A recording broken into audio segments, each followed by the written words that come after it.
Hey everyone, I hope you're all doing really great and ready for another video.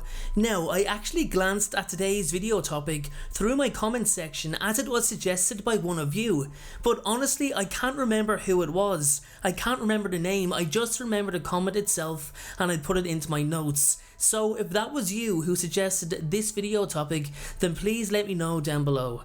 So guys, today's topic is something that, being honest, took a lot of time to put together. The night Voldemort arrived at the Potter's home in Godrics Hollow and murdered James and Lily is not a tale that many who knew the couple would want to hear be told very often. It was such a bitter yet sweet night. James and Lily die, yet Voldemort disembodies himself. However, something that is quite puzzling is James Potter's death. Now, Harry was protected by Lily's love for him, yet James sacrificed himself for both Harry and Lily, but nothing happened. No protective spell, no love sacrifice. So what happened?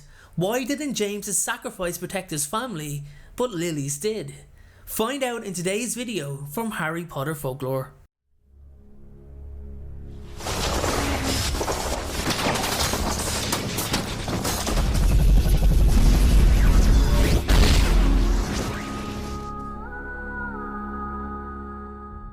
Okay everyone, let's begin. Now, as I said in the video's introduction, Lily Potter's sacrifice protected her son Harry from harm, yet her husband, James, killed moments earlier, sacrificed himself in order to delay Voldemort in the hope his wife and son could escape.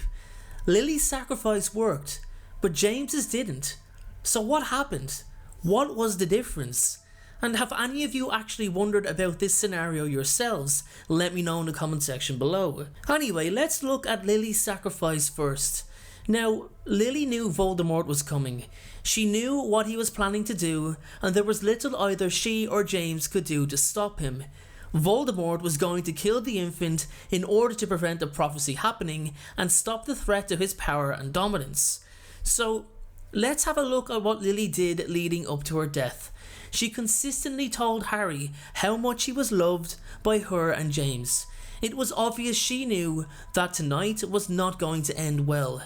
Now, she couldn't apparate away either due to protective charms around the house, so that's quite crucial to note down too. It's also really important to remember that Lily didn't put up any fight whatsoever. She didn't use a wand. She didn't try to attack Voldemort to put him off. She didn't do anything. She just begged him to take her, to just kill her instead. Voldemort told her, more than once, remember guys, this is Voldemort, to stand aside. This goes to show the level of respect that the Dark Lord actually had for Severus Snape. Don't forget, it was Snape who told him about the prophecy, and Snape who also begged him to spare Lily's life, as she had been his only friend.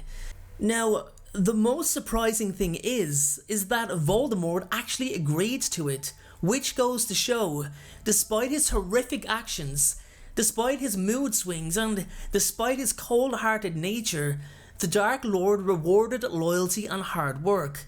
He stuck to his word and gave Lily the chance to live, although I think he knew she'd refuse to step aside and willingly allow harm to come to Harry.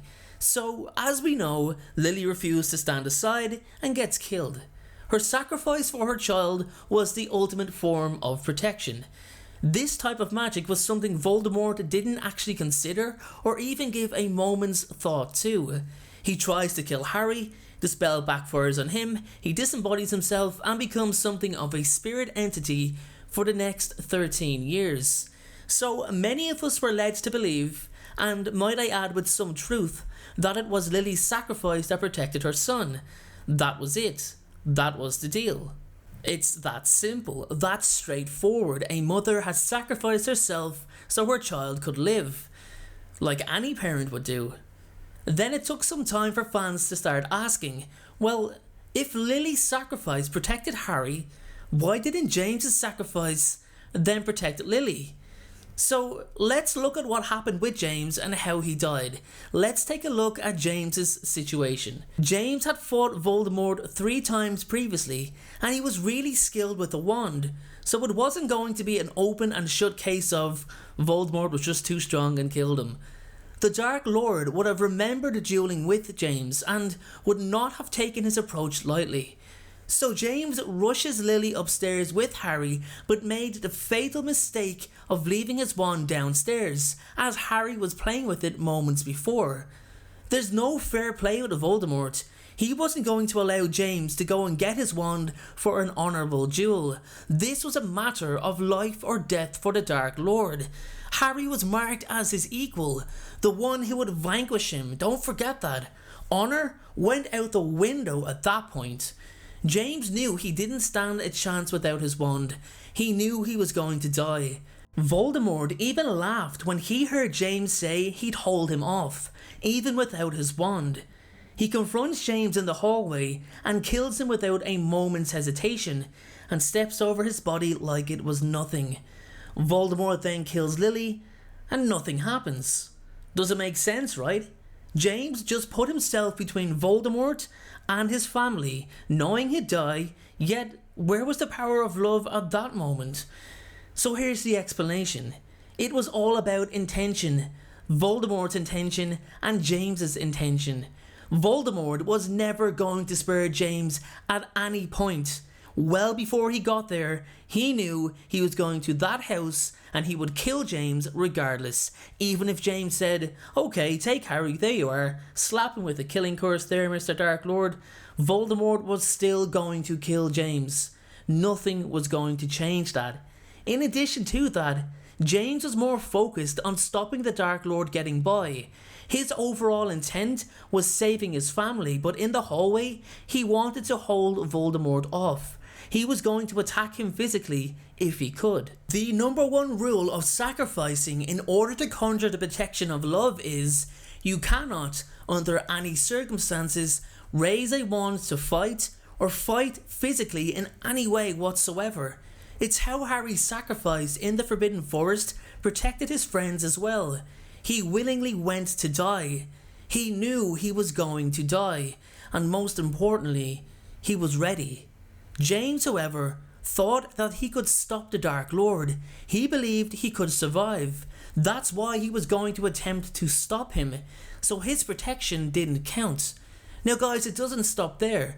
There's another very important reason, and that was the opportunity to live. As I said moments ago, Voldemort was always going to kill James. That was his intention. There was no change of mind on that.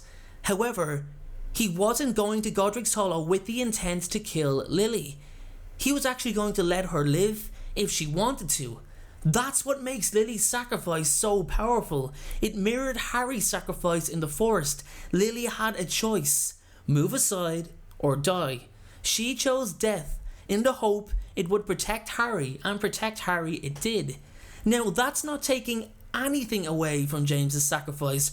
What he did was incredibly brave, but as I said moments ago, the most important number one rule for sacrifice: accept that you are willingly ready to die, and openly choose death over life for the ones you love. Now guys, this isn't something I've theorised or made up. J.K. Rowling herself confirmed this was the case for James, and she did so just before the release of the Deathly Hallows book, which, in after reading it, still would have needed her explanation anyway, which makes a lot of sense because J.K. would never give anything away in advance if it in any way spoiled the book for her readers. So with that being said, everyone, that is my explanation on why James Potter's sacrifice didn't protect Lily. My question for you today is, and it's quite a simple one, are there any other reasons you believe James's sacrifice didn't work, or are you satisfied with JK's explanation? I'll leave a link to JK's interview in the comment section below if you want to read it yourself. Thanks again for watching, everyone. Have a great day, and always remember, be kind and be happy. Thank you so much for watching. I truly appreciate your support. Everyone, notifications of uploads are more important than ever. So please, if you haven't already, turn those notifications on to make sure you're notified the moment my video goes live. Making videos is what I love to do. It's my dream and my passion. However, it does cost time and money to produce this content. So if you have $1 to spare to support me on Patreon in exchange for some exclusive unseen content, then you can click the Patreon link below or at the end of this video. Please only support me if you can afford it. And make sure to follow me on Instagram at InstaDNJ and on Twitter at Potter Folklore. Check out my other videos appearing on screen, and please make sure, most importantly, to hit that subscribe button. Thanks again everyone, and please have a great day.